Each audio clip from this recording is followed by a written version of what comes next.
In May of 2025, a sweeping piece of legislation known as the Big and Beautiful Act was approved by the United States Congress, marking a significant shift in federal tax and spending priorities. Touted as a continuation of former tax relief policies, the bill emphasizes reductions in income taxes and deregulation, with the stated goal of lowering national debt and stimulating economic activity. However, the proposal has also sparked widespread concern due to its accompanying cuts in public welfare programs and clean energy subsidies. At its core, the bill offers substantial tax advantages to middle and upper-middle income households.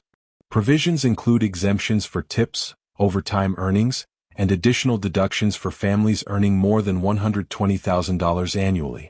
For example, restaurant workers receiving $500 in monthly tips will now retain that entire amount without taxation, an apparent boon for service workers. Yet these tax breaks are counterbalanced by deep reductions in government aid programs. Over the next decade, federal spending on Medicaid and food assistance is projected to fall by nearly $1 trillion. Analysts estimate that around 12 million individuals will lose access to health insurance as stricter eligibility criteria are imposed, particularly affecting adults without children who cannot meet a monthly threshold of 80 hours of work or volunteer activity. The policy adjustments have a disproportionate impact on part-time workers, such as retail clerks and janitors, whose irregular schedules may render them ineligible for continued coverage. Additionally, eligibility for food stamps has tightened, raising the age limit for recipients from 54 to 64, while shifting 5% of program costs to state budgets. For economically challenged states such as Mississippi, these changes present difficult trade-offs: either increase local taxes or reduce support for vulnerable residents. In parallel, the legislation reorients energy policy by reversing many initiatives introduced in previous administrations. Incentives for purchasing electric vehicles will expire at the end of September 2025. Tax credits for wind and solar energy projects are now restricted to facilities that begin operations before 2027. This pivot away from renewable energy has drawn criticism from environmental advocates and businesses invested in sustainability. Major electric vehicle manufacturers have raised concerns over the sudden withdrawal of support. For consumers, the immediate effect is noticeable. The $7,500 credit previously available to electric car buyers will be eliminated, increasing the effective purchase price for entry-level models by thousands of dollars.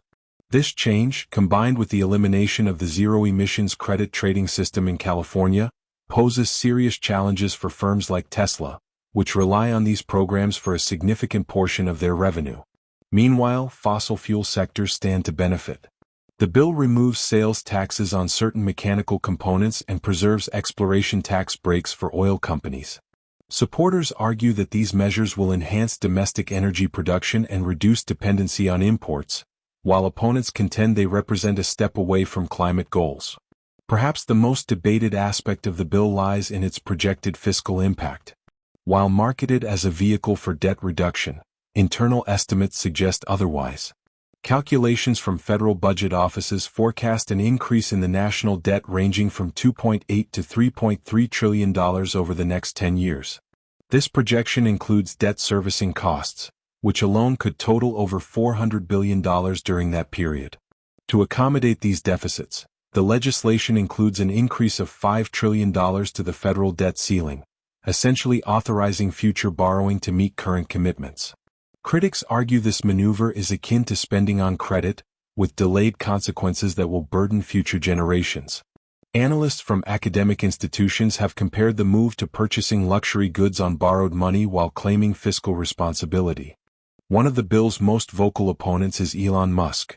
Despite previously offering financial support for Trump's political aspirations, Musk has condemned the bill, citing its impact on clean technology industries and the broader economy. His critiques highlight three main concerns: the undermining of the electric vehicle market, the dismantling of carbon credit systems, and the long-term consequences of growing public debt. Tesla, for example, made nearly $600 million in the first quarter of 2025 by selling carbon credits to traditional automakers. With the removal of this revenue stream, the company faces financial setbacks that could jeopardize investments in research and development. Musk has warned that these changes could destabilize the entire clean energy supply chain, potentially affecting hundreds of thousands of jobs. In broader economic terms, the redistribution of resources through the bill has raised alarms about equity.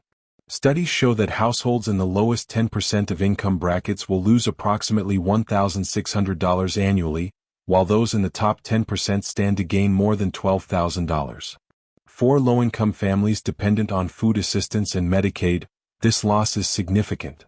It could mean choosing between groceries and medical care. The requirement that states now cover 5% of food stamp program costs and 75% of administrative expenses has prompted difficult decisions. In states with limited fiscal capacity such as Alabama, these obligations may necessitate cuts to other essential services, including education and infrastructure. Middle-class Americans also face mixed outcomes. While some may benefit from tax exemptions on overtime and tips, these gains could be offset by rising costs elsewhere. Healthcare premiums are expected to increase as hospitals adjust to reduced federal reimbursements. The end of favorable clean energy policies could also lead to higher electricity bills, with households potentially seeing monthly increases between $30 and $50 due to fluctuating fossil fuel prices and limited renewable supply.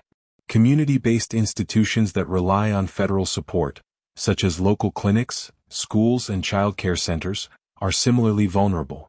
In Kansas, for instance, the education budget for 2026 has been reduced by 80%. This has led to cuts in school transportation services and free meal programs, undermining access to basic resources for many families.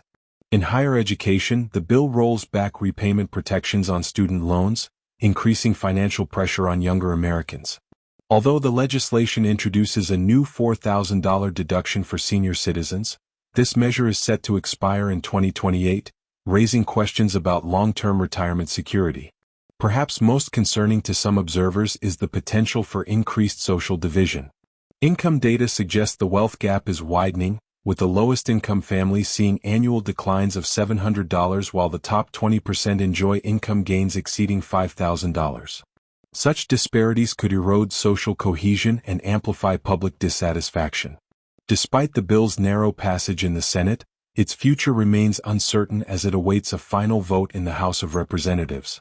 Public debate is ongoing, with stakeholders across industries and regions voicing both support and concern. The legislation has come to symbolize deeper ideological divisions over the direction of American fiscal policy. Whether the Big and Beautiful Act fulfills its promises or exacerbates the challenges it aims to solve will depend on its implementation and the ability of policymakers to address unintended consequences. For millions of Americans, the outcome could reshape not only their household budgets but their faith in the national economy.